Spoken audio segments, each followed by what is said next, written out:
Why can't one husband be with multiple women and one woman or a wife can be with multiple husbands in today's society among consenting adults? And what impact do these people have when they're involved in such relationships?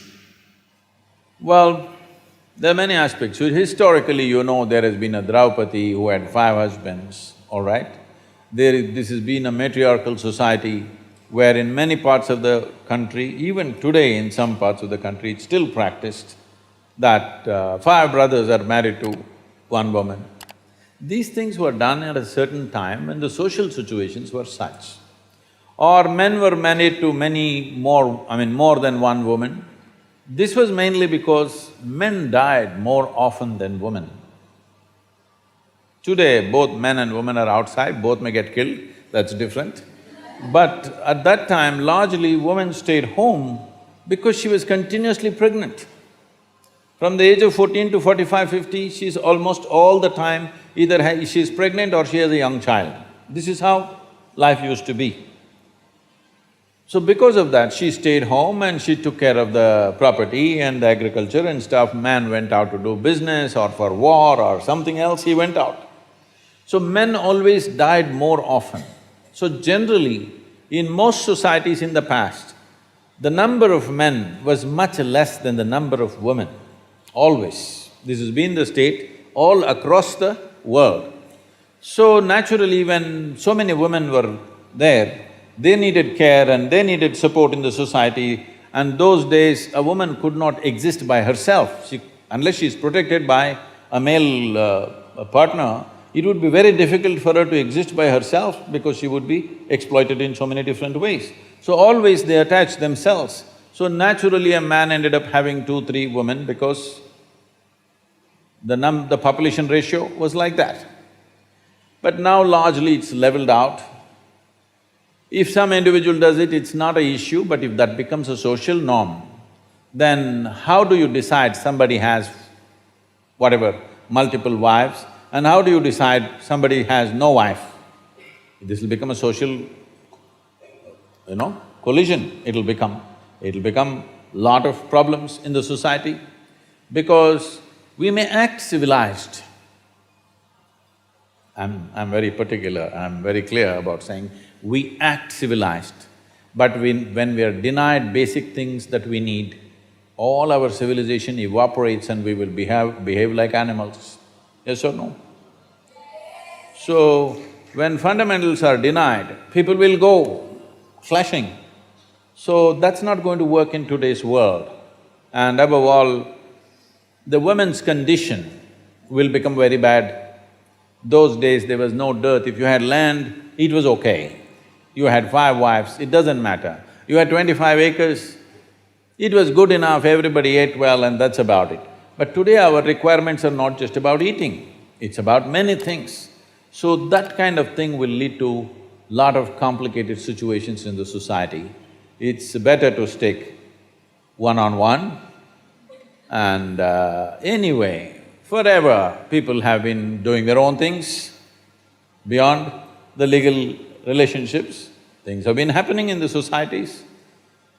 That involves a certain risk. Somebody who is willing to take that risk, that's for them. But others will live within the legal format. It's a balanced society. If you're asking this question in a more existential way,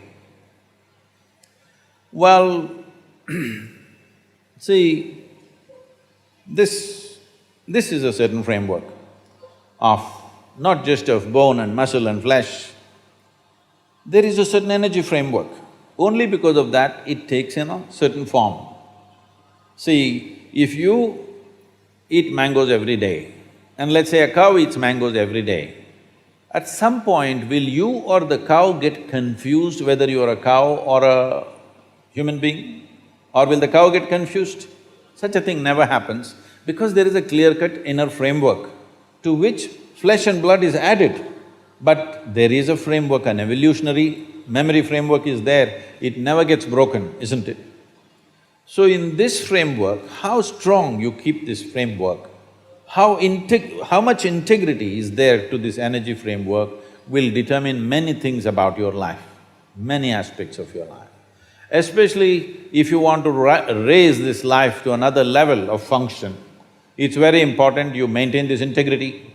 This is why, irrespective of which religion, which spiritual process, if people want to raise them till to a certain point, first thing they will talk about is becoming monks or brahmacharis or sannyasis, because the idea is to create such a level of integrity that this is a whole life by itself, that it doesn't lean on anything else for support, either for physical well-being or emotional well-being or psychological companionship.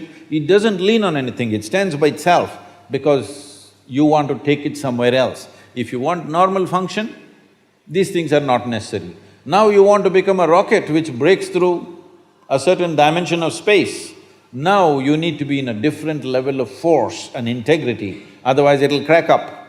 So you don't want to open your body to anything, and especially opening to multiple partners has its own negativity in that context. How much pain, and you look at Draupadi's life, how much volatility, how much pain, how much suffering she went through in her life, and how much pain and suffering she caused because of her anger and jealousy and whatever else.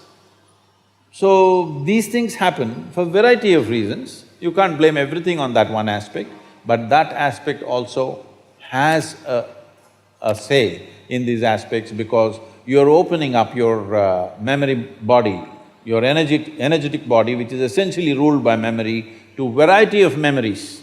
This will cause a whole lot of turmoil within the system, which could affect that life and many other lives. So Draupadi's life is in a way a sample for that.